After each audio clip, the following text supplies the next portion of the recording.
Welcome to the Deep Dive. Today we're jumping straight into something pretty universal, I think, anger. And also that related, but maybe more sicky state, acrimony. Right, when things get really bitter. Exactly. And we've got a great mix of sources to dig into. There's a Psychology Today piece on diffusing anger, some dictionary definitions of acrimonious. Yeah, and articles on arrogance, defensiveness, setting boundaries, all related. Plus de-escalation tips, etymology where the word even comes from literary examples, and even a Reddit thread. Real-world stuff. A really wide net. Yeah. So the mission is basically to unpack these ideas. Anger, acrimony, see how they connect, and, maybe get some insights for navigating them. Sounds good. And that Psychology Today article is a great starting point. It makes the point that anger itself isn't inherently bad. Or it's like a signal. Exactly, a signal designed to initiate change. It's what we do with it that matters. And it mentions how fast the brain picks up on it. Yeah, incredibly fast. Just 39 milliseconds, which really highlights, its deep roots as a survival mechanism. Quick threat assessment. Okay, so it's this basic alarm. How do we start to, handle it? Whether it's our own anger or someone else's. Psychology Today's first step is recognize rage. Recognize rage. Okay. But it's not just about, saying I'm angry. It's digging deeper. What's the change that the anger is pushing for?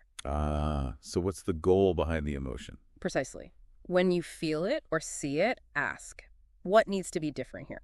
It shifts the focus from just the feeling to its purpose. That makes sense. Get under the surface. Yeah, because often that surface anger is hiding something else.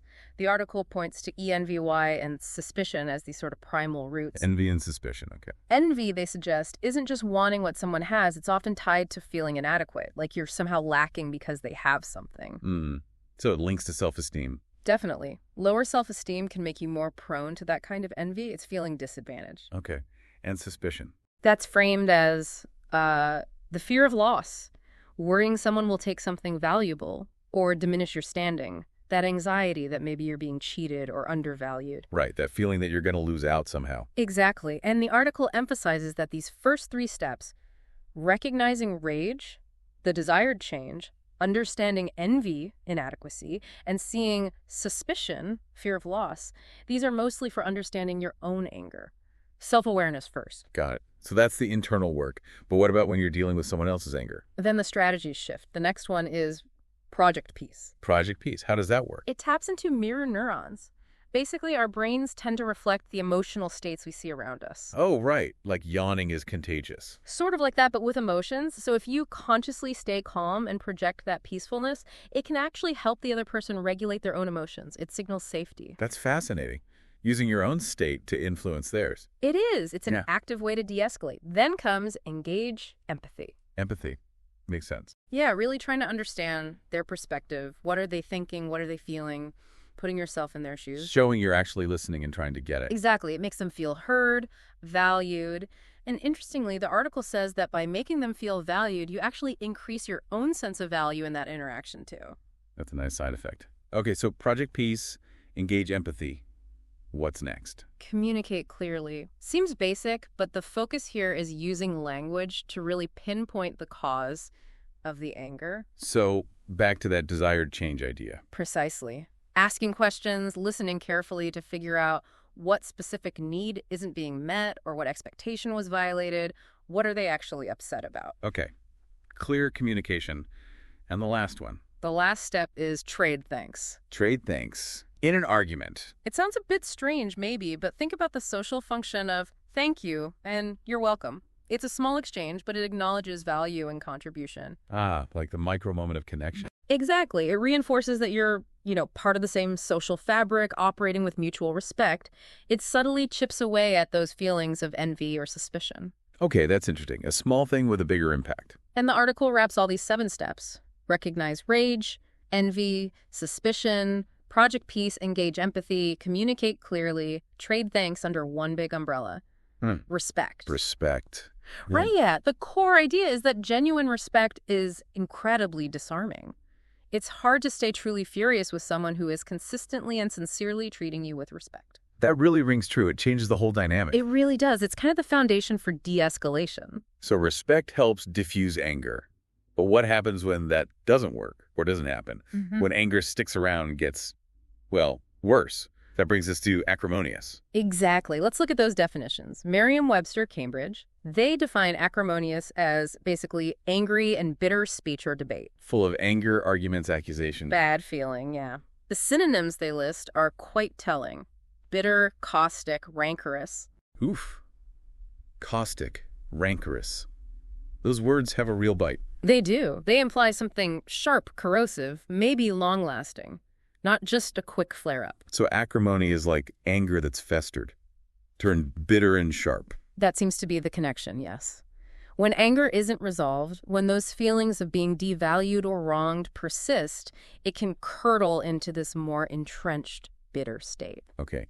And what kinds of things might push anger in that direction? Towards acrimony.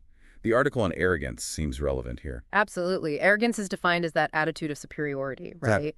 Overbearing behavior, thinking you're better than others. We've all met someone like that, probably. Probably. Yeah. The article lists typical behaviors, being self-centered, overly confident, dismissing challenges, treating people poorly, not taking responsibility. Yeah, you can see how that would easily provoke anger, constantly feeling put down or dismissed. It's almost designed to create conflict, isn't it? And can definitely lead to those bitter, acrimonious disputes. But the article also suggests something interesting about why people might be arrogant. Right. It suggests it might actually stem from the opposite, from fragile self-esteem, a deep need to feel worthy, masking insecurity. So the outward superiority is covering up an inner vulnerability. That's the idea. Doesn't excuse the behavior, of course, but it adds a layer of understanding. It might not be deliberate malice, but a coping mechanism gone wrong. Which has a really negative impact. Okay, so arrogance can fuel acrimony. What else? Defensiveness seems like a big one. We have an article on that, too. Yes, the Galen Emanuel piece. Defensiveness is positioned as a huge conflict escalator. How so? Because when you get defensive, the conversation stops being about the actual issue and starts being about you protecting yourself. Right. You stop listening to the other person's point and just focus on proving you're not wrong. Exactly. Deflecting blame, making excuses, maybe even counterattacking. It creates, as one quote puts it, this cycle of attack, accuse, defend. The original point gets totally lost. Yeah, it derails everything. Yeah. And you end up going in circles. Pretty much. The article stresses staying calm even if someone gives feedback poorly. Their bad delivery doesn't automatically mean their point is invalid. That's hard to do in the moment, though. It is. But the advice is to try and cultivate curiosity instead of defensiveness. Ask questions. Help me understand. Use careful language. Yes, very intentional word choices.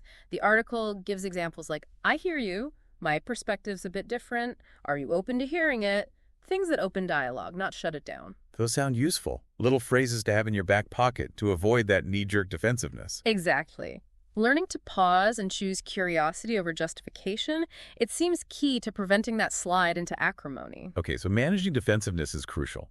What about preventing these situations in the first place? That links to the Terracle article on boundaries, right? Absolutely. Boundaries are essential. Cole talks about boundary bullies. Boundary bullies. Yeah, people who just ignore your limits, they make unreasonable demands, push past your no, and dealing with them constantly leads to frustration, resentment, anger. I think we all know the feeling.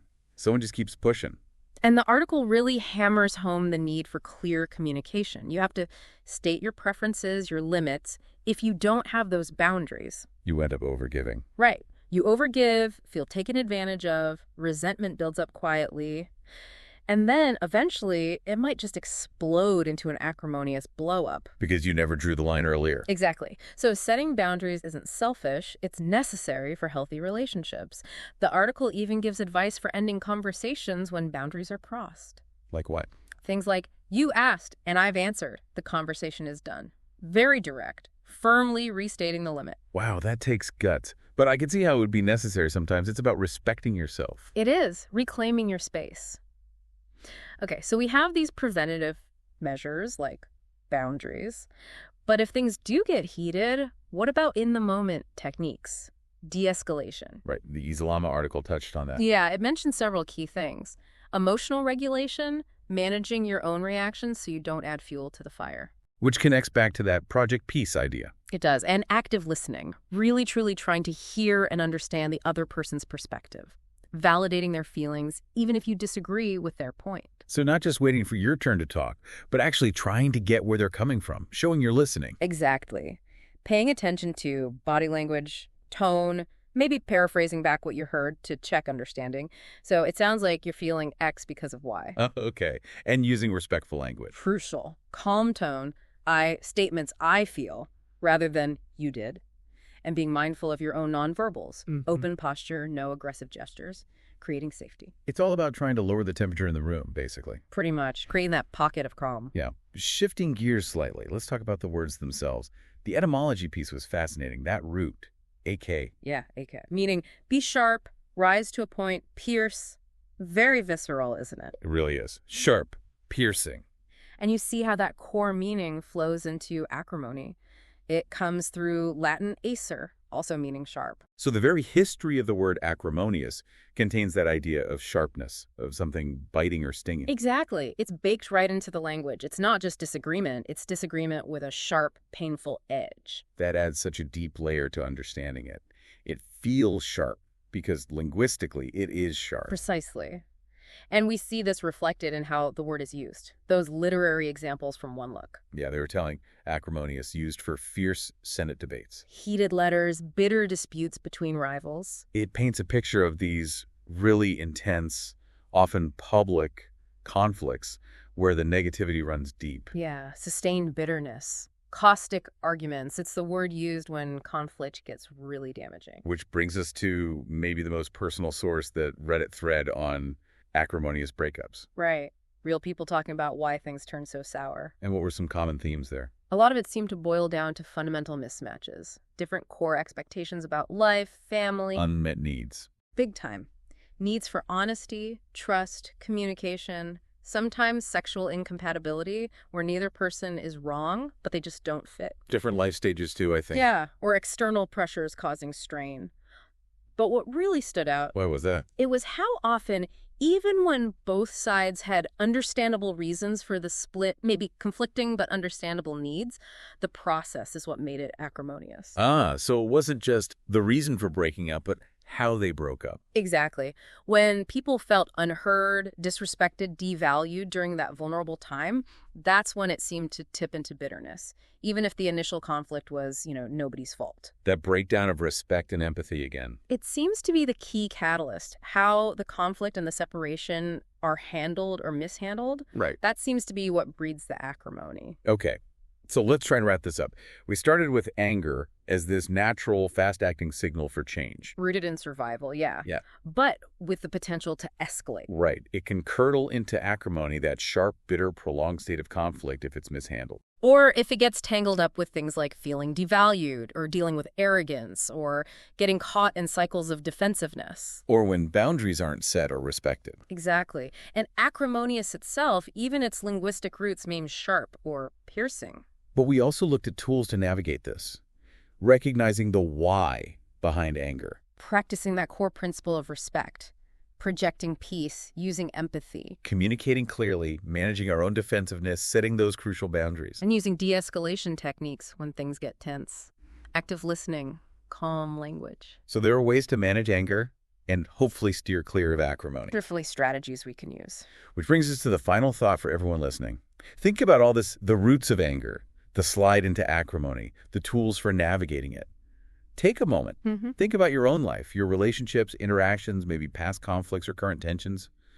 Are there places where understanding these dynamics better? Understanding anger, recognizing defensiveness, maybe setting clearer boundaries. Yeah.